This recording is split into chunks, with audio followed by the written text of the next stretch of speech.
Sweetie, bienvenue dans une nouvelle vidéo crash test. Nous allons aujourd'hui tester une marque que je n'ai pas eu l'occasion de parler énormément sur mes réseaux sociaux, à savoir la marque Keraker. Donc du coup c'est Cassé by Keraker, la gamme Curl Essence de Keraker. Donc vous aurez d'abord le co-wash, le Mastering Co-wash. Mais bien évidemment pour la partie coiffante, on va passer au Curl Activator, accompagné du leave-in conditioner et en dernier, pour pouvoir finaliser et solidifier la boucle, on va utiliser le curling gelling. C'est parti, let's go. Mes sweeties, j'espère que vous allez bien. On est venu pour un nouveau crash test.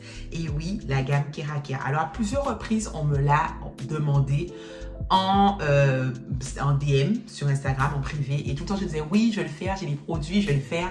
Et je ne le faisais pas. Je sais. Donc, alors que j'ai les produits quand même depuis environ 6-8 mois quand même. Donc, j'abuse. Mais là, il est temps enfin d'y passer. On va tester cette gamme, sachant que c'est une gamme qui est vraiment spécifiée. Moi, j'aime bien les gammes qui sont spécifiques. Les gammes qui n'aiment pas aller trop dans la généralité. Les gammes qui savent quelle est leur cible. En général, c'est celle qui fonctionne le mieux. J'ai bien dit en général. Il précise bien que c'est pour les cheveux de type 3 à 4. Donc, normalement, des cheveux de type bouclé à crépus. Alors, c'est vrai que 3-4, c'est un peu encore généralisé puisque bouclé n'a pas forcément le même besoin que crépus ou que frisé. Mais bon, il y a un effort quand même qui est fait. Donc, on sait que cheveux ondulés et lisses, c'est pas fait pour eux. C'est déjà ça. J'ai pris uniquement le co-wash puisque comme j'ai fait un shampoing il n'y a pas très longtemps, je n'allais pas utiliser un shampoing encore avec un après-shampoing. Donc, je me suis dit, on va baser sur un petit co-wash.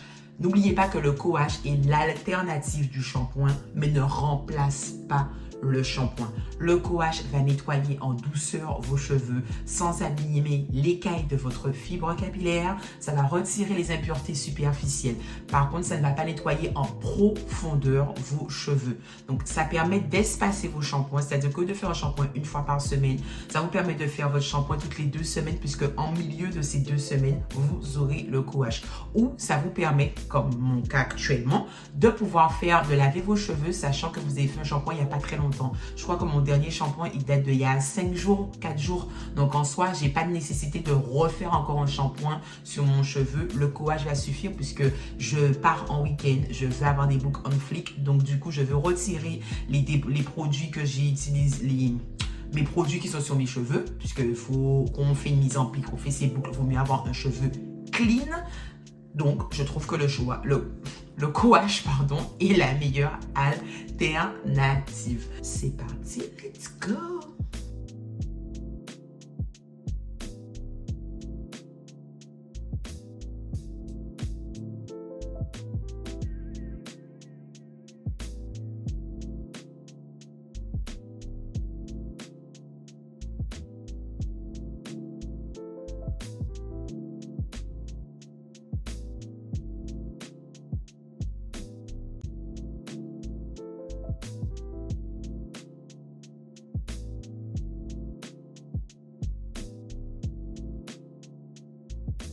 Alors franchement, le co-wash, il est pas mal. Il est pas mal.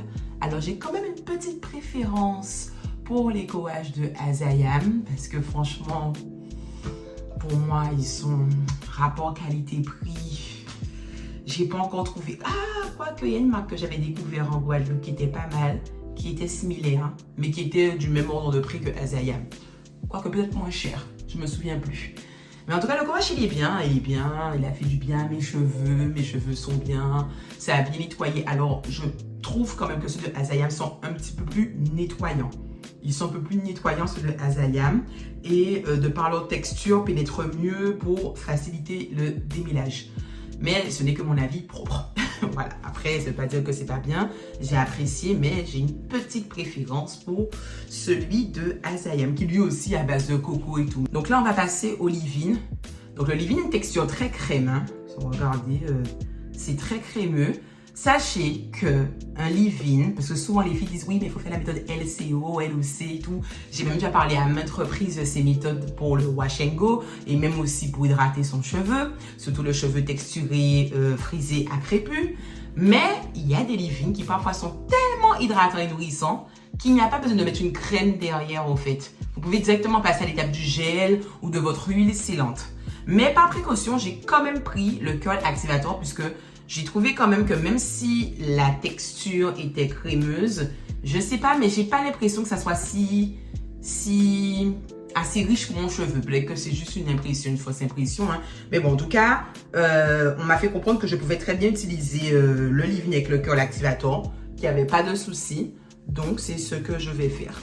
C'est hyper fluide, en fait, finalement.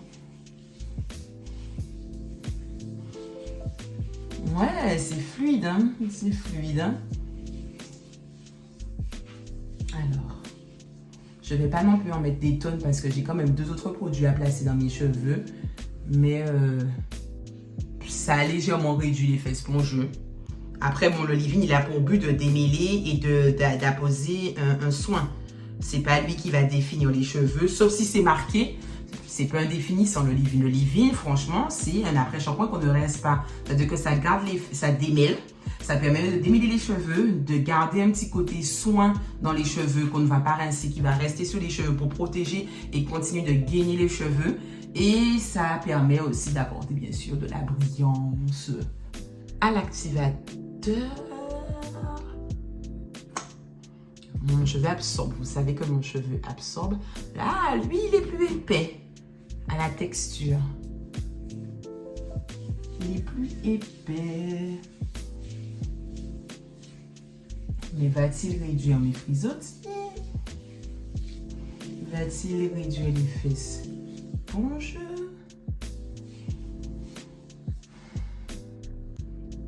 Je vois pas trop de différence. Hein. C'est sûrement un activateur pour les cheveux bouclés, mais en tout cas, pour mon cheveu frisé, je ne vois pas une réelle différence. Oui, bof, je trouve que ça fait pareil que le leave-in.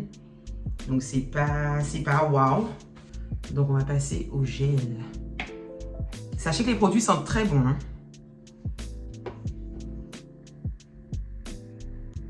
Il y a une petite fluidité, donc c'est semi-épais. C'est pas épais. Il y a bien l'effet collant du gel. Maintenant, moi, vous savez que je mets depuis la racine pour perdre mon volume.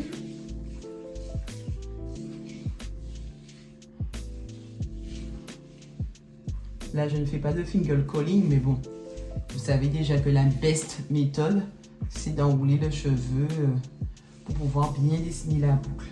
Mais le Rake and Shake aussi est tout aussi bien.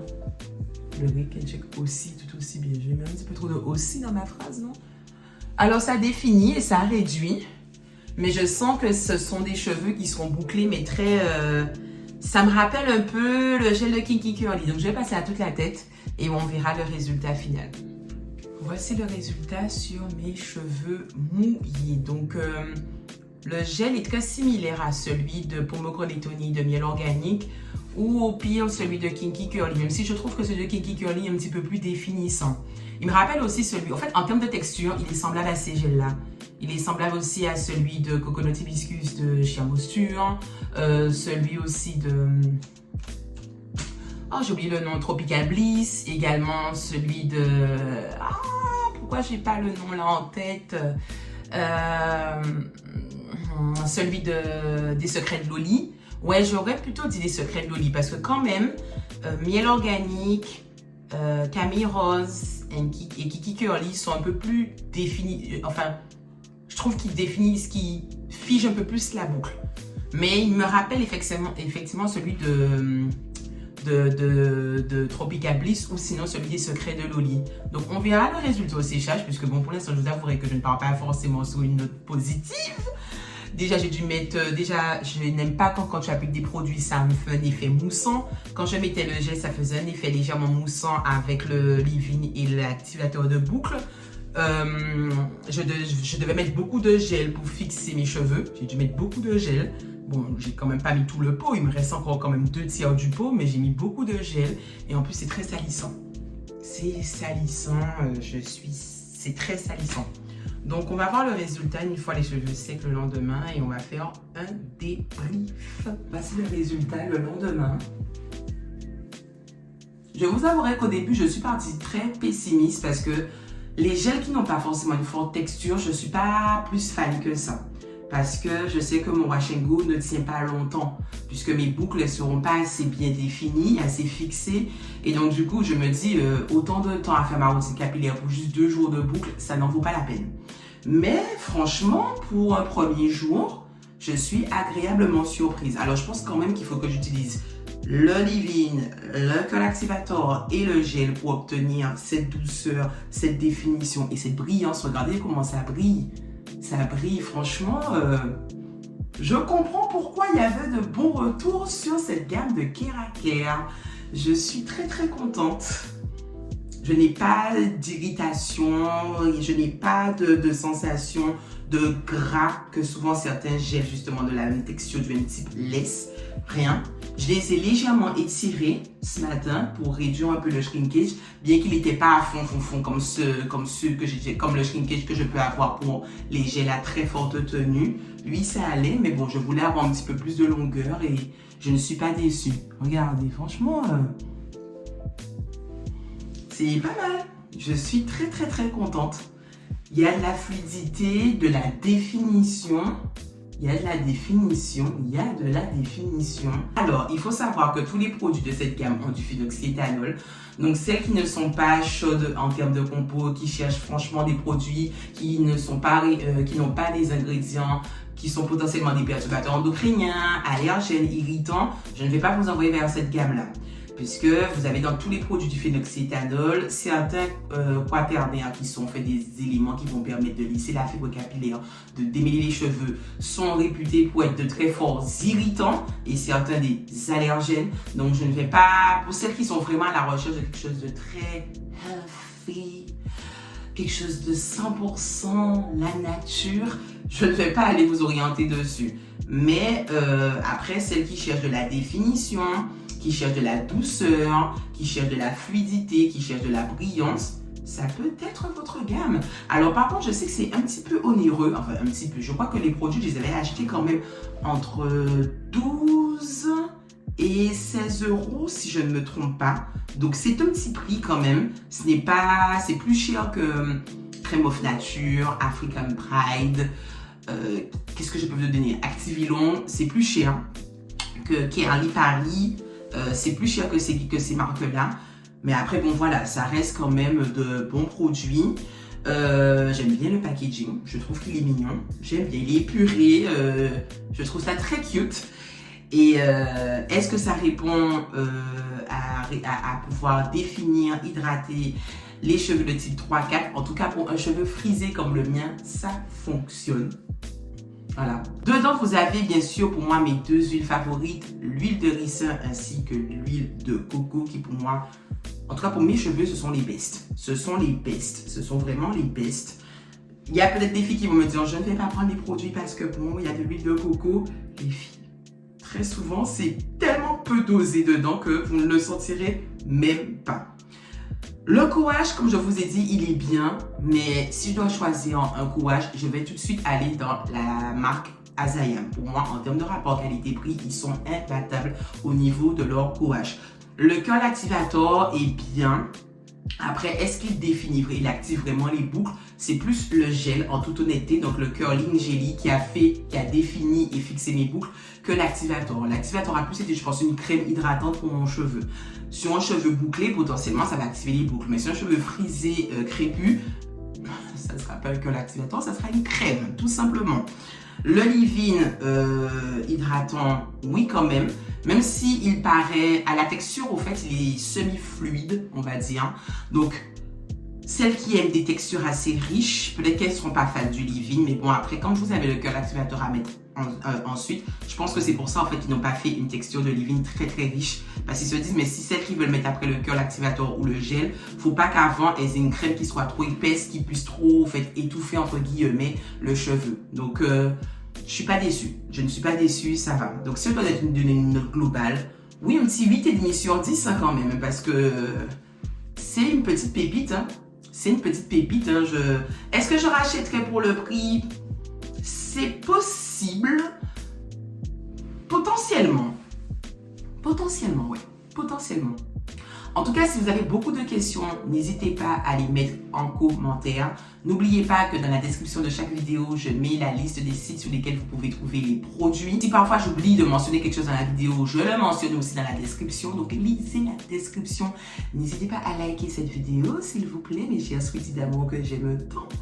Et vous devez retenir, comme d'habitude, que nous sommes sur tous les réseaux sociaux, à savoir Instagram, mon canal principal. Nous avons aussi YouTube, où vous n'oubliez pas d'activer la petite cloche pour être à l'actu de toutes les vidéos qui vont dropper. Très souvent, ça drop le dimanche, n'oubliez pas. Mais ça peut arriver parfois que je fasse une petite folie et que ça drop en semaine. Donc, surveillez grâce à l'alerte, vous serez informés. Nous sommes aussi sur TikTok et sur Facebook. Donc, mes sweeties, c'est tout pour moi. Si vous avez des questions, n'hésitez pas. Qui l'aurait cru? Qui l'aurait cru? On n'était pas parti dans du positif. Et finalement, donc comme quoi, je vous souhaite une excellente journée. On se revoit pour une prochaine vidéo. Bisous.